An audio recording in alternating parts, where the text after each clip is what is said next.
ಶಿವಮೊಗ್ಗದಲ್ಲಿ ಬಿಜೆಪಿ ಕಾರ್ಯಕರ್ತರ ಭಾರಿ ಹೈ ಡ್ರಾಮಾ ಆಗಿದೆ. ಶಿವಮೊಗ್ಗ ಜಿಲ್ಲಾ ಕಾಂಗ್ರೆಸ್ ಕಚೇರಿಗೆ ಬಿಜೆಪಿಯ ಕಾರ್ಯಕರ್ತರು ನುಗ್ಗಿದ್ರು. ಈ ಸಂದರ್ಭದಲ್ಲಿ ಆಗಿರುವಂತಹ ಹೈ ಡ್ರಾಮಾಗಳು, ಶಿವಮೊಗ್ಗದಲ್ಲಿ ಬಿಜೆಪಿ ಕಾರ್ಯಕರ್ತರ ಹೈ ಡ್ರಾಮಾ ಇದೆ.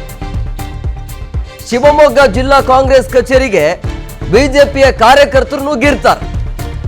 ಕಾಂಗ್ರೆಸ್ನ ಫ್ಲೆಕ್ಸ್ ಅನ್ನು ಹರಿದು ಕಲ್ಲನ್ನ ಎಸೆದು ಬಿಜೆಪಿಯ ಕಾರ್ಯಕರ್ತರು ಆಕ್ರೋಶವನ್ನ ಹೊರಹಾಕಿದ್ದಾರೆ. ಕಾಂಗ್ರೆಸ್ ಕಚೇರಿಯ ಆವರಣದೊಳಗೆ ಬಾವುಟವನ್ನ ಎಸೆದು ಆಕ್ರೋಶವನ್ನ ಹೊರಹಾಕಿದ್ರು. ಎರಡು ಪ್ರತ್ಯೇಕ ಗುಂಪುಗಳಾಗಿ ಕಾಂಗ್ರೆಸ್ ಕಚೇರಿಗೆ ಎಂಟ್ರಿ ಆಗುತ್ತೆ ಬಿಜೆಪಿ ಕಡೆಯಿಂದ. ಸೊ ಬಿಜೆಪಿ ಕಾರ್ಯಕರ್ತರನ್ನ ಈಗ ಪೊಲೀಸರು ಕೂಡ ವಶಕ್ಕೆ ಪಡೆದುಕೊಂಡಿದ್ದಾರೆ. 20ಕ್ಕೂ ಹೆಚ್ಚು ಪ್ರತಿಭಟನಾಕಾರರನ್ನ ಪೊಲೀಸರು ಈಗ ವಶಕ್ಕೆ ಪಡೆದುಕೊಂಡಿರೋದು. ಶಿವಮೊಗ್ಗದಲ್ಲಿ ಆಗಿರುವಂತಹ ಹೈಡ್ರಾಮಾಗಳು, ಎರಡು ಗುಂಪನ್ನು ಮಾಡಿಕೊಂಡು ಕಾಂಗ್ರೆಸ್ ಕಚೇರಿಗೆ ಎಂಟ್ರಿ ಆಗುತ್ತೆ. ಆ ಸಂದರ್ಭದಲ್ಲಿ ಆಗಿರುವಂತಹ ಹೈಡ್ರಾಮಾಗಳು, ಶಿವಮೊಗ್ಗ ಜಿಲ್ಲಾ ಕಾಂಗ್ರೆಸ್ ಕಚೇರಿಗೆ ಬಿಜೆಪಿಯ ಕಾರ್ಯಕರ್ತರು ನುಗ್ತಾರೆ. ಕಾಂಗ್ರೆಸ್ನ ಫ್ಲೆಕ್ಸ್ ಅನ್ನು ಹರಿದು ಕಲ್ಲನ್ನು ಎಸೆದು ಈ ರೀತಿಯಾಗಿ ಆಕ್ರೋಶವನ್ನು ಹೊರಹಾಕಿದ್ರು ಬಿಜೆಪಿಯ ಕಾರ್ಯಕರ್ತರು. ಎರಡು ಪ್ರತ್ಯೇಕ ಗುಂಪುಗಳಾಗಿ ಕಾಂಗ್ರೆಸ್ ಕಚೇರಿಗೆ ಬಿಜೆಪಿ ಕಡೆಯಿಂದ ಎಂಟ್ರಿ ಇರುತ್ತೆ. ಸೊ ಬಿಜೆಪಿ ಕಾರ್ಯಕರ್ತರನ್ನ ಪೊಲೀಸರು ಕೂಡ ವಶಕ್ಕೆ ಪಡೆದುಕೊಂಡಿದ್ದಾರೆ. 20ಕ್ಕಿಂತ ಹೆಚ್ಚು ಪ್ರತಿಭಟನಾಕಾರರನ್ನ ಪೊಲೀಸರು ಈಗ ವಶಕ್ಕೆ ಪಡೆದುಕೊಂಡಿದ್ದಾರೆ. ಬಿಜೆಪಿ ಶಿವಮೊಗ್ಗ ಜಿಲ್ಲಾ ವತಿಯಿಂದ ಈ ಒಂದು ಹೋರಾಟವನ್ನು ಹಮ್ಮಿಕೊಳ್ಳಲಾಗಿದೆ. ಎಲ್ಲಿವರೆಗೂ ಹೋರಾಟ, ಯಾತಕ್ಕಾಗಿ ಹೋರಾಟ,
ಈ ಬಗ್ಗೆ ಮತ್ತಷ್ಟು ಮಾಹಿತಿ ನೀಡ್ತಾರೆ ನಮ್ಮ ಪ್ರತಿನಿಧಿ ವೀರೇಶ್. ನೇರ ಸಂಪರ್ಕದಲ್ಲಿದ್ದಾರೆ.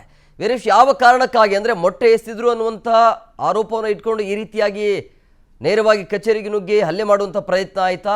ಯಾಕೆ ಈ ರೀತಿಯ ಆಕ್ರೋಶಗಳು, ಯಾಕೆ ಸದ್ಯದ ಪರಿಸ್ಥಿತಿ ಯಾವ ರೀತಿ ಆಗಿದೆ? ಪ್ರಮೋದ್, ಏನು ಶಿವಮೊಗ್ಗದಲ್ಲಿ ಇವತ್ತು ರಾಜಕೀಯ ಹೈಡ್ರಾಮವೇ ನಡೆದು ಹೋಗಿರುವಂತದ್ದು. ಅಂದ್ರೆ ಕಾಂಗ್ರೆಸ್ ಕಾರ್ಯಕರ್ತರು ಜೊತೆಗೆ ಬಿಜೆಪಿ ಕಾರ್ಯಕರ್ತರು ಎರಡು ಪ್ರತ್ಯೇಕವಾಗಿ ಗುಂಪುಗಳಾಗಿ ಪ್ರತಿಭಟನೆಗೆ ಮುಂದಾಗಿರುವಂತದ್ದು. ಕಾಂಗ್ರೆಸ್ ಕಾರ್ಯಕರ್ತರು ನೀಟ್ ಪರೀಕ್ಷೆಯ ವಿರುದ್ಧ ಏನು ಅಕ್ರಮವಾಗಿದೆ ಅದರ ವಿರುದ್ಧ ಏನು ಬಿಜೆಪಿ ಕಚೇರಿಗೆ ಮುತ್ತಿಗೆ ಹಾಕಲು ಒಂದು ರೀತಿಯಲ್ಲಿ ಯತ್ನ ಮಾಡಿದ್ರು. ಈ ವೇಳೆ ಬಿಜೆಪಿ ಕಾಂಗ್ರೆಸ್ ಕಾರ್ಯಕರ್ತರು ಪೊಲೀಸರ ಜೀಪ್ ಮೇಲೆ ಹತ್ತಿ ಒಂದು ಕಾಂಗ್ರೆಸ್ ಬಾವುಟವನ್ನು ಕೂಡ ಹಾರಾಟ ಮಾಡಿಸಿರುವಂತದ್ದು. ಇದರಿಂದ ಬಿಜೆಪಿ ಕಾರ್ಯಕರ್ತರು ಒಂದು ರೀತಿಯಲ್ಲಿ ಆಕ್ರೋಶವನ್ನ ವ್ಯಕ್ತಪಡಿಸಿ ಅವರು ಬಿಜೆಪಿ ಕಚೇರಿಯ ಮುಂದೆ ರಸ್ತೆ ತಡೆದು ಪ್ರತಿಭಟನೆಗೆ ಮುಂದಾದ್ರು. ಜೊತೆಗೆ ಇದೆಲ್ಲ ಹೈಡ್ರಾಮಾಗಳು ನಡೀತಾ ಇದ್ದಂತೆ ಒಂದು ರೀತಿಯಲ್ಲಿ ಎಸ್ಪಿ ಕಚೇರಿಗೂ ಬಿಜೆಪಿ ಕಾರ್ಯಕರ್ತರು ತೆರಳಿ ಎಸ್ಪಿ ಅವರಿಗೂ ಕೂಡ ಮನವಿ ಮಾಡಿದ್ರು. ಇದಾದ ಕೆಲವೇ ನಿಮಿಷಗಳಲ್ಲಿ ಕಾಂಗ್ರೆಸ್ ಕಚೇರಿಗೆ ಮುತ್ತಿಗೆ ಹಾಕುವಂತ ಪ್ರಯತ್ನಕ್ಕೆ ಬಿಜೆಪಿ ಕಾರ್ಯಕರ್ತರು ಮುಂದಾಗುವಂತದ್ದು. ಈ ವೇಳೆಯಲ್ಲಿ ಕೆಲವರು ಮೊಟ್ಟೆ ಮತ್ತು ಕಲ್ಲುಗಳನ್ನು ಕೂಡ ಒಂದೆರಡು ಕಲ್ಲುಗಳನ್ನು ಎಸೆಯುವಂತ ಪ್ರಯತ್ನಕ್ಕೂ ಕೂಡ ಮುಂದಾದ್ರು. ಜೊತೆಗೆ ಕಾಂಗ್ರೆಸ್ ಕಚೇರಿಯ ಮುಂಭಾಗದಲ್ಲಿದ್ದಂತ ಬ್ಯಾನರ್ ಕೂಡ ಹರಿದು ಒಂದ್ ರೀತಿಯಲ್ಲಿ ಆಕ್ರೋಶವನ್ನ ಹೊರಹಾಕಿದ್ರು. ಇವರು ಬಿಜೆಪಿ ಕಾರ್ಯಕರ್ತರು ಈ ರೀತಿಯ ಆಕ್ರೋಶ ಹೊರಹಾಕ್ತಿದ್ದಂತೆ ಕೆಲ ಕಾಂಗ್ರೆಸ್ ಕಾರ್ಯಕರ್ತರು ಕೂಡ ಬಿಜೆಪಿ ಕಾರ್ಯಕರ್ತರ ವಿರುದ್ಧ ಪ್ರತಿಭಟನೆಗೆ ಮುಂದಾಗುವಂತ ಪ್ರಯತ್ನಕ್ಕೂ ಕೂಡ ಮುಂದಾದ್ರು. ಈಗಾಗಲೇ ಸಾಕಷ್ಟು ಪೊಲೀಸರನ್ನು ಕೂಡ ಕಾಂಗ್ರೆಸ್ ಕಚೇರಿ ಮುಂದೆ ನಿಯೋಜನೆ ಮಾಡಲಾಗಿದೆ. 100ಕ್ಕೂ ಹೆಚ್ಚು ಪೊಲೀಸರನ್ನ ನಿಯೋಜನೆ ಮಾಡಿ ಒಂದ್ ರೀತಿಯಲ್ಲಿ ಪ್ರತಿಭಟನೆಯನ್ನ ಹತೋಟಿಗೆ ತರುವಂತ ಪ್ರಯತ್ನಕ್ಕೆ ಪೊಲೀಸರು ಕೂಡ ಮುಂದಾದ್ರು. ಅಂದ್ರೆ ಏನು ಶಿವಮೊಗ್ಗದಲ್ಲಿ ಇವತ್ತು ರಾಜಕೀಯ ಹೈಡ್ರಾಮವೇ ನಡೀತು ಅಂತ ಹೇಳ್ಬೋದು. ಯಾಕಂದ್ರೆ ಪ್ರತ್ಯೇಕವಾಗಿ ಕಾಂಗ್ರೆಸ್ ಮತ್ತು ಬಿಜೆಪಿ ಕಾರ್ಯಕರ್ತರು ಎರಡು ಕಡೆನೂ ಕೂಡ ಬಿಜೆಪಿ ಕಚೇರಿಯ ಮುಂದೆ ಪ್ರತಿಭಟನೆ, ಜೊತೆ ಕಾಂಗ್ರೆಸ್ ಕಚೇರಿಯ ಮುಂದೆ ಕೂಡ ಪ್ರತಿಭಟನೆಗೆ ಮುಂದಾಗಿರುವಂತದ್ದು. ಈಗ ಎಲ್ಲವೂ ಕೂಡ ಒಂದ್ ರೀತಿಯಲ್ಲಿ ಹತೋಟಿಗೆ ಬಂದಿರುವಂತದ್ದು. ಪೊಲೀಸರು ಇಲ್ಲೇ ಸ್ಥಳದಲ್ಲಿ ಮೊಕ್ಕ ಮೂಡಿರುವಂತದ್ದು. ಹಾಗಾಗಿ ಎಲ್ಲರನ್ನು ಕೂಡ ಏನು ಪ್ರತಿಭಟನೆಗೆ ಮುಂದಾಗುವಂತದ್ದು, ಮೊಟ್ಟೆ ಎಸೆಯುವಂತದ್ದು, ಜೊತೆಗೆ ಆ ಪೆಟ್ರೋಲ್ ಬಾಟಲ್ ಕೂಡ ಒಂದು ಓರ್ವ ಕಾರ್ಯಕರ್ತ ತಂದಿದ್ದ, ಅವನನ್ನು ಕೂಡ ಈಗಾಗಲೇ ವಶಕ್ಕೆ ಪಡೆದಿರುವಂತದ್ದು. ಈವರೆಗೂ ಸುಮಾರು 50ಕ್ಕೂ ಹೆಚ್ಚು ಬಿಜೆಪಿ ಕಾಂಗ್ರೆಸ್ ಕಾರ್ಯಕರ್ತರನ್ನ ಪೊಲೀಸರು ವಶಕ್ಕೆ ಪಡೆದು ಅವರ ವಿರುದ್ಧ FIR ಕೂಡ ದಾಖಲಿಸುವಂತ ಪ್ರಯತ್ನಕ್ಕೆ ಮುಂದಾಗಿದ್ದಾರೆ. ಈಗ ಸದ್ಯ ಶಿವಮೊಗ್ಗದಲ್ಲಿ ವಾತಾವರಣ ತಿಳಿಗೊಂಡಿರುವಂತದ್ದು.